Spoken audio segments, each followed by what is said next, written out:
This is Dr. Stroup. Dr. Stroup, will you please tell us your position here at the university? I'm an associate professor of STEM education. Okay, and I just had a couple of quick questions for you. What is carbon and/or the carbon cycle? Carbon is an element.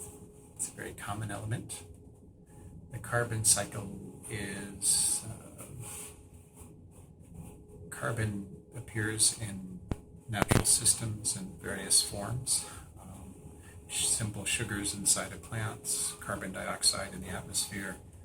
There's cycles of how carbon appears in the natural world. And so the carbon cycle is an investigation of how a particular atom of carbon could be viewed as completing that cycle. And are humans part of that carbon cycle? Oh, so many ways. We're carbon-based systems.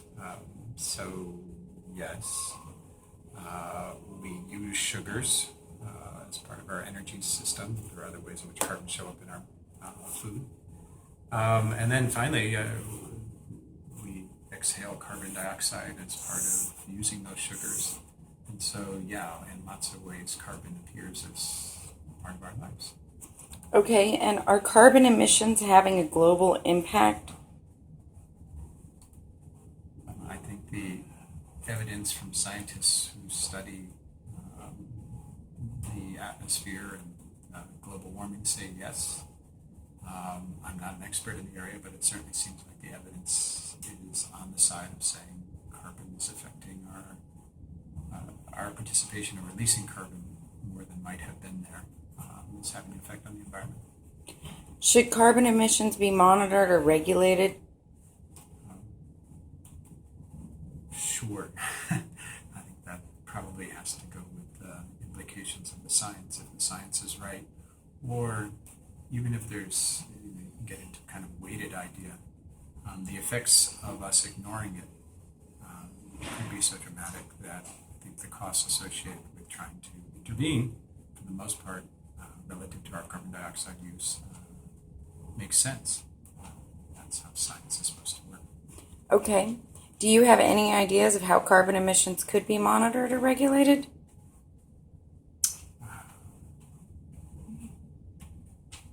Monitored, I think the idea might be we know the chemistry, we know what kinds of things get burned to create CO2. Probably the easiest way of monitoring it in terms of relevance for CO2 emissions would be to keep track of the things that produce carbon dioxide. Okay. Alongside that, we should pay attention to methane and other things as well. But as for policies, I think the biggest thing is what we burn. So the ways in which we burn things that produce CO2 probably is the most obvious. But there are other ways. Okay. What are some ways that carbon emissions could be offset or minimized that you can think of off the top of your head, maybe? Offset or minimized. Certainly relative to using fossil fuels, there's a lot of ways in which that might not make as much sense as it has in the past. There are alternatives. There are different ways of getting to work. There are different ways of heating our houses. There are different ways of providing energy for a factory. So I think we should go down those routes as best we can. Hi, Dr. Stroup. I have a couple of questions for you about STEM integration. This is Dr. Stroup at the University of Texas, Austin. What is STEM integration? What is STEM integration? The quick answer is to say that the fields that are represented by STEM, science, technology, engineering, mathematics, are not as disparate as they sometimes appear if you look at the structure of a standard university or, for that matter, a high school curriculum. So I think STEM integration is an attempt to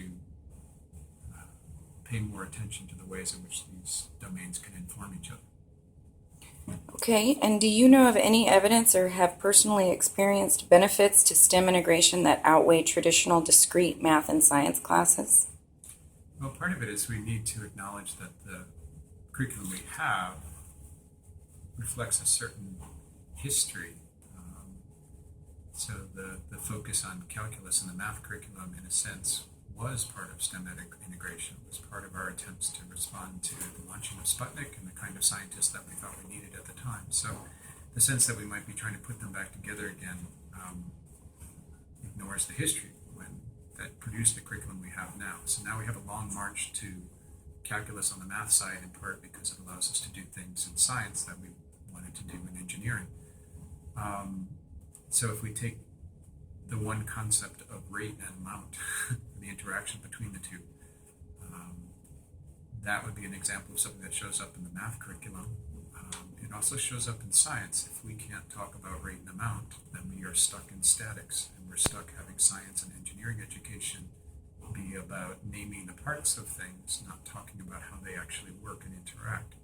So a part of STEM integration might be focusing on some themes like rate and amount, and saying that we should be doing those a lot earlier in a way that's integrated with the contexts that make that mathematics more salient to kids. Okay, do you think that future classes in secondary and higher education courses will be more integrated? Why or why not? Do I think they will? I sure hope so.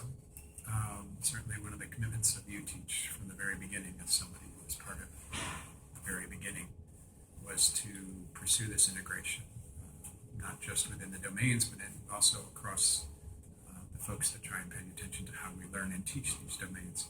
So that's even more integration, if you will, to the extent the program has been successful in having folks sit next to each other and find out that there's a lot of common crosstalk that needs to happen. I can be optimistic based on that. Thank you so much for your